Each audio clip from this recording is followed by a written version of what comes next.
Hi friends, ఇక్కడ question చూస్తే 3000 రూపాయల వస్తువుపై 20% వ్యాట్ విధించి 10% డిస్కౌంట్ ఇచ్చిన మొత్తంగా ఎంత చెల్లించాలి అని అంటున్నాడు. ఇది వ్యాట్ కి సంబంధించిన క్వశ్చన్, అలాగే డిస్కౌంట్ కి సంబంధించి రెండు ఇంక్లూడ్ అయ్యి ఉన్నాయి. ఈ క్వశ్చన్ ఎంత ఈజీగా చేయొచ్చు చూడండి.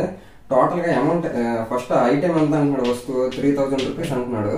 దీని మీద 20% వ్యాట్ వేసాడు. వ్యాట్ వేసాడంటే అర్థం అంటే ట్యాక్స్, కాబట్టి ఎక్స్ట్రాగా మనం కట్టాలి. అంటే 20% వేసాడంటే అర్థం అంటే ప్రతి 100 రూపాయల మీద 20 రూపాయలు ఎక్స్ట్రా వేసాడు, అంటే 120 రూపాయలు కలెక్ట్ చేశాడు. ఇది వ్యాట్ వెయ్యగా మనకి అమౌంట్. దాని మీద 10% డిస్కౌంట్ ఇచ్చాడని అంటున్నాడు.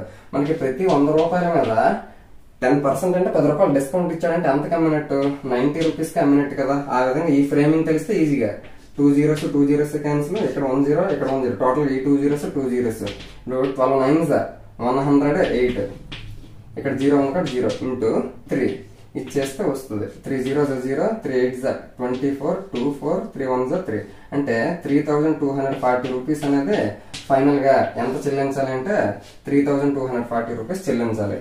Thank you.